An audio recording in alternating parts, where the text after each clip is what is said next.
But it's, you know, it's like, is it just like magic gift to be able to read the fires, like, and then they just built a religion around it, or is there actually power to the religion? That's one of those things that I really like about the books, is when it gets into stuff like that.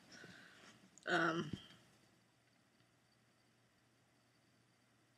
yeah, I want Victoron is definitely Danny's type, so I was hoping for good things to happen there, but she seems a little bit too hung up on that other guy. But that other guy didn't seem like it was in vision. I don't know.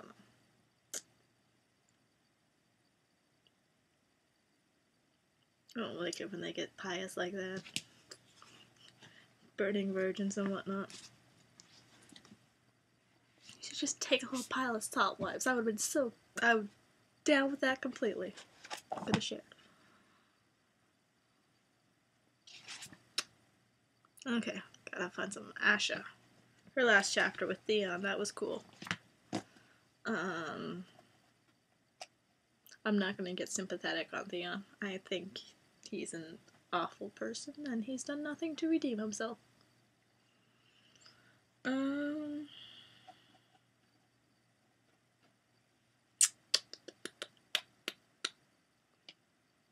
Quentin, poor kid. Kind of wonder why he was even in the story. I mean, it's not. I'm wondering what his purpose overall to the entire plot will end up being. Because right now it seems like a plot point that could have been easily written down to cut down on size. Dragons could have easily been released by someone trying to kill them. Could have easily gotten a letter to Danny about the pact between what's his face and who's it with the Dorn, without it being replaced with the sun. So yeah, I hope there's something comes of that. So it's just the editor in me wants to slash like 400 pages from this book that I just feel is filler. Did not need to be there and could have been spent actually taking the story forward rather than taking it in circles. Yeah, I'm gonna get to the Danny bit in a sec. So what else? Bearson Selmy? Feel bad for the guy. He's trying. I like that one part where he starts to question his actions during Aerys' reign, but of course you still hear that he never, you know, still anti-Jaime, even though you'd think that he would actually have some sympathy now that you're seeing his side of it and that he could see where he was coming from. John.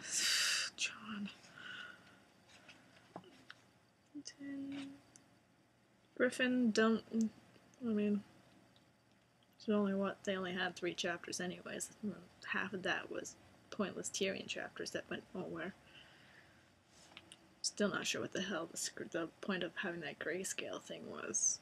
The magic lake that goes backwards and forwards. I'm sure it plays a huge part, really. Sorry, I'm in the cynical mood.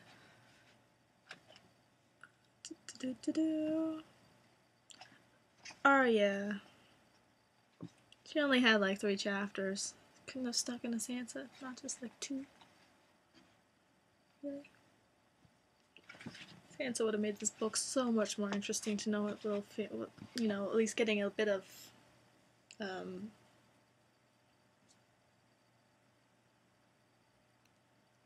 god, what's the word? Court intrigue, you know, getting a little bit of that. I mean, honestly, the book should be called Jon Snow and Filler. The only plot line that actually went anywhere in this book was the one that happened at the wall in the north. That needed to happen. That was a plot line that happened. I don't like how it ended, That's more the way it was written. I think it could have been handled a lot better. But yeah, that's a plot line that had to move forward, and everything else just feels like filler. Well, I might as well just make it all on this post. Danny. I was so excited when we saw those dragons and she got on the back. And then we don't see her again until the very end. And what does she do? She's walked starving for a number of days, only to get back on the damn dragon and head back where she came from. I mean, like, what was the whole point of that? To show her suffering? Have we not seen that before? But, yeah. We have her walking downstream for a number of days, slowly dying. Only for her to basically whistle for her dragon, get on its back. Well, she didn't whistle, but, dragon just shows up. She just decides to get back on it, and, apparently now she can ride him and steer him somewhat. Whereas...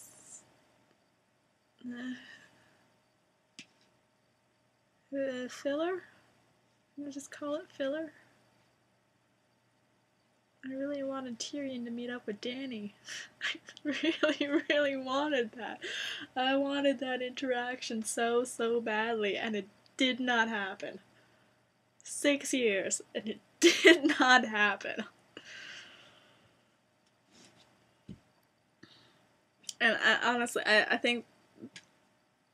Oh, if Marine Knot was all it had to do was be solved with a wedding... I don't understand why it was so hard to figure out, or why it took a whole book to explain.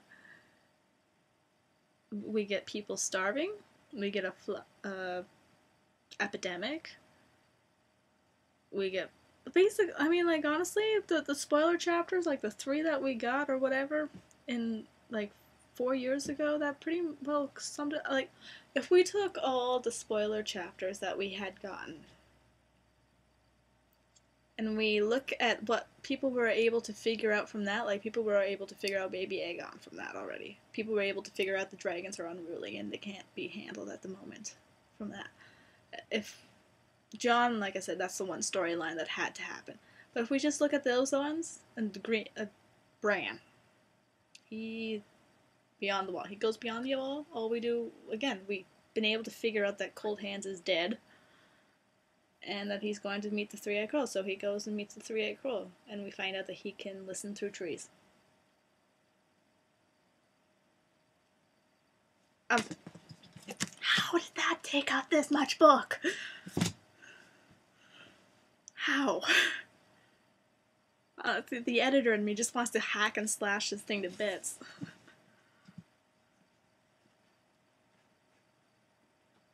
Cersei, like, her storyline went somewhere. And, again, she only had a couple of chapters, but that, again, it shows in just a few short chapters how much progression can happen.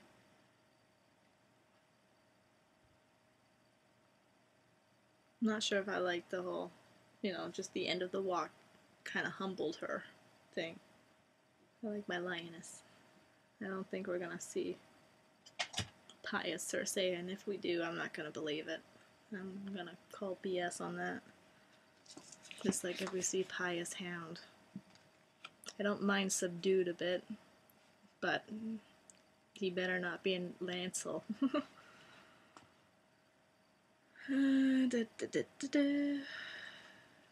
What else? Is there anything else?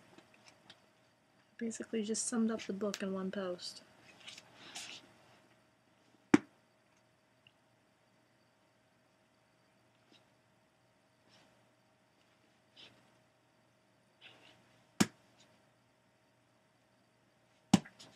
Yep. So I have nothing else to talk about. I'm sure I'll think of something later and add it. I'm a less enthusiastic poster than I thought I would be. The book has left me less than enthused. Well, being sick half the time of reading it probably had something to do with that.